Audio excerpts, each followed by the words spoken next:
Hey everyone, it's me, Neil again. Hi Neil. I'd like to introduce Jenna Weingarten. I did that right? The evening is continuing. This is the second act. We're going to deliver some information in the form of a lecture that I have no idea what it's about. So we're going to find out. This will be good. Jenna, hello. Take it away. Alright guys, gather around. This is the type of thing that's not going to work out if you're ignoring me, so if you want to just come closer, let's chill. Hi, I'm Jenna Weingarten. For those of you who don't know me, this is a really bad first impression.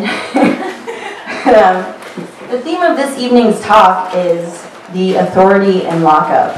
Now, I phrase it that way specifically because this isn't a fuck cop speak out. It's a little more delicate than that. So, when most people of the mainstream, middle class, educated-ish, liberal-ish, whatever the fuck you want to call it, think about cops, what do we think about?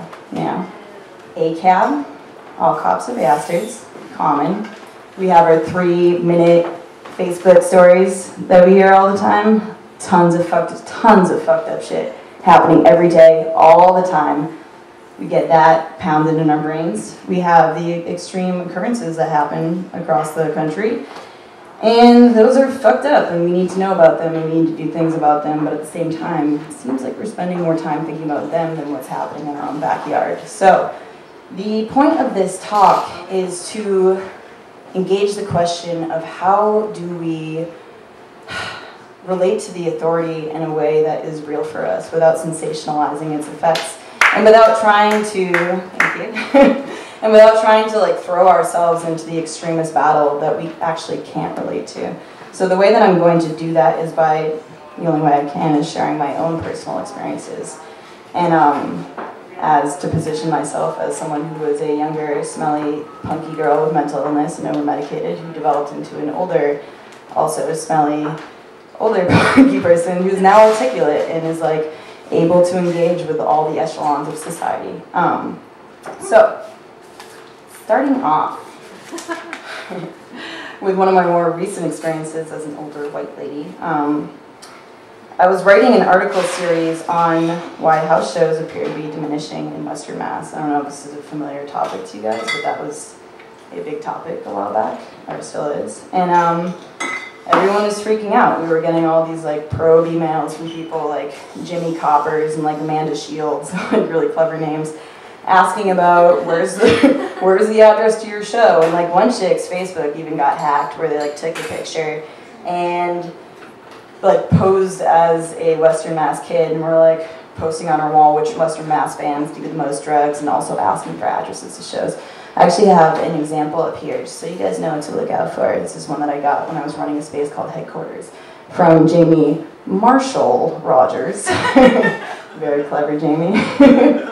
And so this person's asking, we didn't have any listings. This was like an underground basement space, you know, and we didn't have anything happening on that day, so I pretty much pretended to be we did have a photocopier in there, we were press. But yeah, I redirected him to, sorry if anyone from the quarters is here. But that's what that looks like. Alright, so everyone, when asking this question, was what's happening to Western Mass shows, like underground shows, the most obvious answer that I would get all the time is the cops. You know, the cops are like after us, there's this whole like thing, like they're like trying to shut down our house shows, it's a whole conspiracy, everyone was freaking out, we're getting probed and shit, that's uncomfortable. And like, so I was like, all right, I'm writing a series. I'm just going to go straight to the source. And I'm going to book an appointment with the Northampton police station.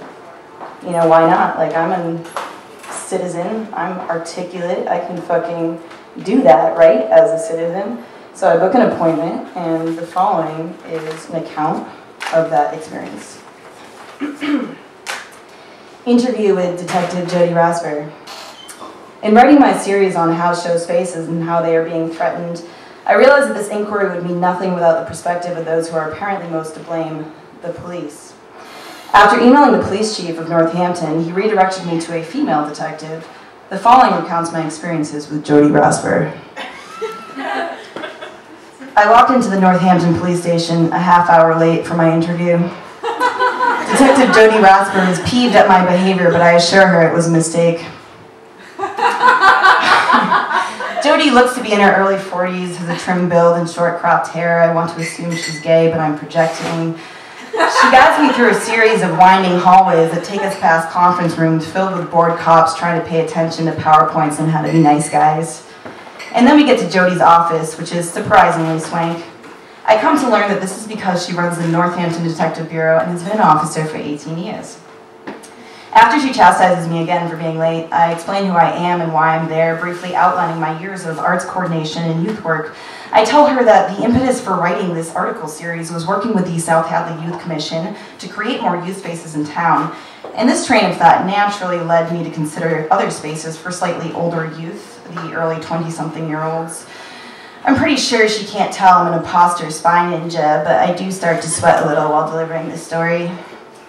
I ask her if she can imagine a world without collective spaces for not only these 20-year-olds, but also any other human being who needs something more than the commercial/nonprofit arts and music scene. I ask her to imagine a world where our collective creative impulses are stifled by an inability to assemble and share our respective art spaces and spaces that we call our homes. Jody's eyes flicker. She tells me she feels for this issue, but asks, "Can you inform me on this? I'm not exactly sure what a house show is."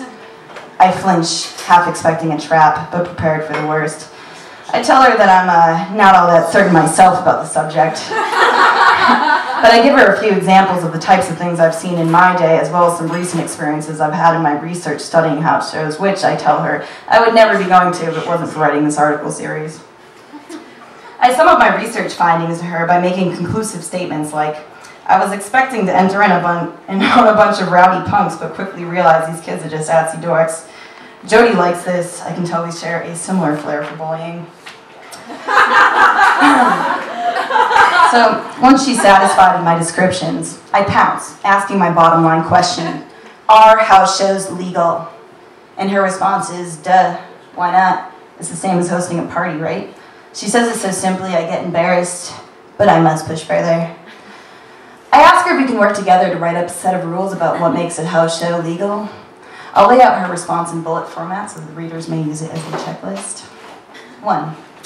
No selling alcohol or serving it to underage youth. At first she articulated this point as no drinking alcohol at all, but I subtly reminded her that some of us are allowed to. 2. She believes, but wasn't quite sure, that the noise ordinance for Northampton is 10 p.m. A house only really becomes a problem if it's had multiple noise complaints after this time. And 3, do not park illegally around the house/on the lawn. And this is it. There are no other restrictions beyond obvious illegal actions like theft and murder that Jody can think of. I even asked her if there's a specific cap on the number of people that can assemble in a house, but she says no. I can't believe it. I prompt even further. If an officer is driving by and there's like 20 plus cars legally parked along the road and then a bunch more in the driveway, would they have any reason to stop and check it out? She laughs and explains that most officers don't want to deal with a bunch of ruffians unless they have to, which typically means receiving a noise complaint. Suddenly a devious smile appears on her face and she asks me, can we go off record for a second? I tap off my imaginary tape recorder. Of course. She confides in me, saying something along the lines of, most of these officers struggle socially, and it's hard being confronted by a whole house of kids who hate you/are way cooler than you. I agree, noting all the times that I've personally made officers feel like dorks for talking to me. But I'm still not satisfied. I ask again if there's really no other way beyond a noise complaint that an officer would be tempted to intrude upon a house. Jody thinks about it for a second and then offers a scenario in which they check out a bunch of plates on the cars that were parked, and if more than a few of them belong to teenagers, and they make a move. At this point, I start forgetting why I was even there. I started this journey prompted by the infectious gossip that sensationalized the idea of police warfare against the underground culture. And now I'm sitting in the police station realizing that maybe life isn't as glamorous as all that. But wait a minute. I say, remembering my backup ammo. There have been multiple reports from my peers of people getting tricked out emails asking about addresses to house shows and girls having their Facebook pics stolen to create fake profiles so the cops can ask questions on their walls like which Western Mass bands do the most drugs. Jody looks at me like I have 3 fucking heads. I have no idea what you're talking about. If that was happening, I'd hear about it. I am the head of the Detective Bureau. Well then, must be coming from Boston, I say. Jody shrugs. Yeah, maybe it's a whole other world out there. But it's weird they wouldn't share that kind of information with you. You are the chief detective after all. Listen, Jody's voice is tense. I've pushed the limit. I'm just trying to keep people off of heroin. Nobody around here cares about your shows. Ouch. I'm hurt. / also, I just discovered a new potential lead on why house shows are diminishing in Western Mass. Nobody cares. In silence, I continue to glare at Jody, trying to figure out the trick in all this. Jody's looking over me as well. She seems to be growing uncertain about me. What paper do you work for again? I mumble some lines, stare down at my notes. Well, if you don't mind, I've got to go keep people from doing heroin, she says again. I can tell she likes saying this. I take the cue and get up to leave. As she escorts me, she chastises me once again for being late. I promise I'll send her a copy of this article when it makes it into the press. Good, well, don't write anything that will get me fired because that's almost happened to me before, she says, looking like she definitely regrets this whole interview. I wanted to assure her that I'd write everything in the world that would get her fired, but nothing that would actually be read, but instead I shook on it. Jody walks me to the reception area and gives me a pat on the back. I look back at her, slightly shocked by the gesture, and at that moment, for whatever reason, I wanted to cry. I felt like I didn't want to go outside again, like I couldn't face all my friends asking me what happened and me having to explain that I actually kind of liked her. But then again, I was directed towards a woman who had shared with me that she was a mother of a 10-year-old. After all, when you're talking to a mother, protect and serve sounds like a whole new idea. So, that's the article. There's 2 other facts.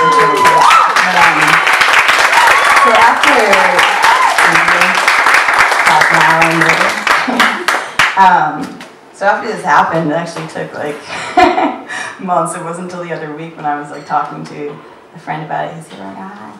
And he was saying, oh, like, you know, those probes that everyone was like freaking out about and like ducking for cover. It was like a huge amount of heroin buzz going on. Probes, like, you know, like they were looking for the hot spots where heroin is happening the most. So this was an instance where I fully realized that we had like thrown ourselves into like the dramatics of, you know, fucking cop watch and all this like shit happening. It's overwhelming us. It's real, but we had created this situation where we're like, we're in the thick of this, we're like micro punk terrorists, we're like having these house shows and they hate it, you know? But, you know, they do have real jobs at the same time as doing not real things. Anyway, so the second part of this series, or this lecture, is a film. So like 1.5 minute film that stars me and co-stars me. And it was a part of this, so I'll introduce it before telling it to you. It was totally cool. It was like a cool series of films, but the films were about people's experiences when they were younger getting arrested by officers. And so I was approached on it because I had an experience, and I was like, yeah, that sounds cool. Like, I'm light with it, I'm ironic, I'm funny.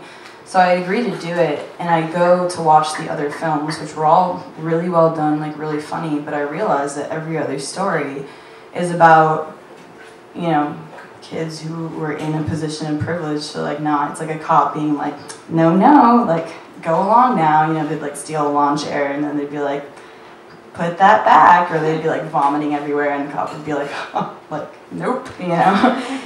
And what was funny is that after my experience in particular, which I wasn't really thinking through, I actually got locked up.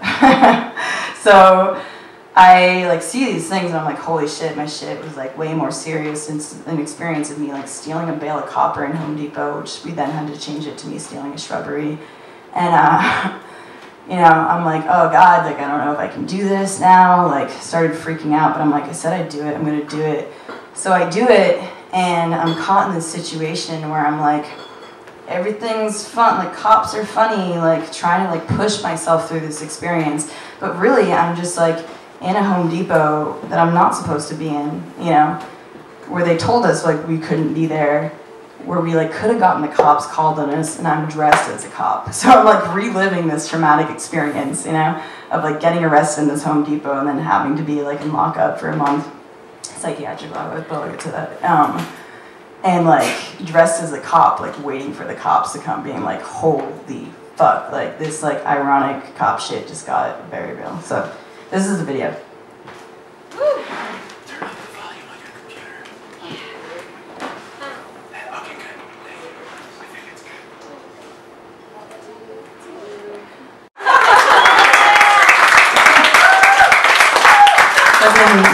Awesome video series, yeah, no, that was like totally enjoyable to make in the end, but it's just an example of like how, I actually don't even know how I feel about it. Let's move on to, okay, this is the weird part now. It gets weird. So, how I actually came up with the idea to do this lecture series specifically was that I've been thinking about all these things for a while now. I had this article prepared from a while ago, never used it. And I actually went home and found a bunch of old diaries, and one of the diaries, so after this experience, they don't really put young girls when you're from Boston in jail. Oftentimes they'll like figure out how to get you in psychiatric lockup, which is pretty much jail where you're crazy. And you know, you like don't get to go outside or like do whatever, but like you're treated as being sick. So it was like, I started reading my diary from when I was in lockup, and I started reading these things and being like, man, this is like so cheesy. Like I was such a fucking idiot when I was that age, and like so romanticized, you know? And then realized that it wasn't cheesy. These were like real shit, as like weird as it like like seemed to me, like, you know. So it's like on the one hand we all like, I'm like talking about being too romanticized about it and like throwing yourself into the sensationalized trend of being like a cop, but on the other hand we also like do this thing where we're like cold and ironic about shit, you know. And like I started doing this weird thing where I was like reading, in order to like let that out of my system, I was reading these passages like over like Motown songs and like screaming them to myself, you know, just to like let that out and be like, whoa, like this is what that felt like to a certain, I was like trying to bring that feeling back and being like, this isn't dorky, this is real. And like most things that I'm like doing alone, I'm like, man, nobody's ever gonna see this shit. I'm gonna do that for you. So why not? And there's some insights in here and like just what it felt like to be locked up. And so this is like my gesture of being like, I guess the point of this whole talk, I'm gonna look it up in my notes. Don't be afraid to feel what you actually feel and share the experiences you've actually had. If you're scared of cops, say it. If you're not scared of cops for whatever reason, also say that. Identify with your own experiences and the experiences of your community rather than, you know, jumping onto the sensation. All right, let me flip to my... Wait.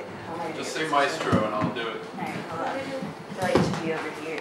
Let's see. It's like we got weird away from my serious spot. This is like seriously gonna be one of the weirder things. Yep. Alright, hold on. Okay. Maestro. I woke up in a hospital this morning. Whiteness all around, insane fluttering in my eyes. Am I safe? Am I known? Do they know who I am?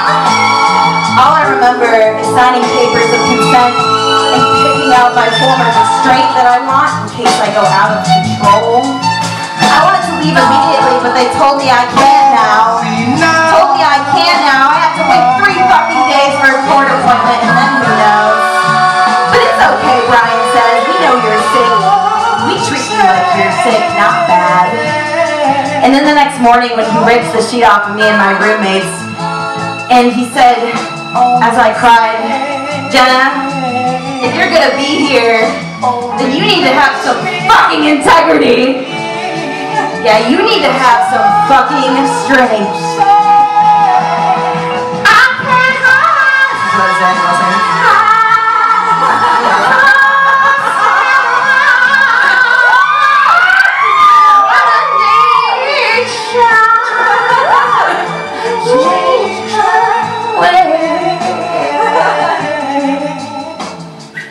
And then I'm looking out the window a lot thinking, this isn't jail, but these cats haven't been outside for a fucking month. And Tristan got out. He calls me from the payphone and talks about freedom. Is it fading out? Oh, sorry. And today I'm thinking about cops. I'm thinking about how I'll never forget what it feels like to walk around knowing that at any moment your reality can be taken from you. At any moment they can take everything, and not everyone knows that. Not everyone knows that they are in control. Today I got let out, but a part of me doesn't care. Knowing that they're still out there and they can always bring me back in. They can always take control of my life.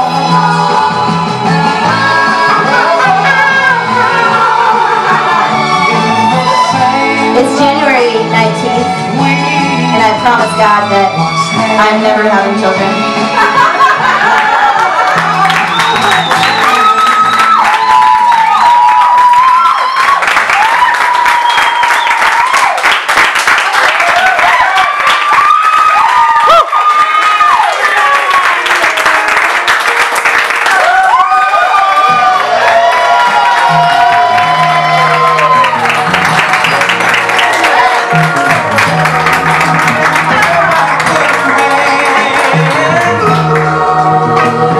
Thank you, Jenna.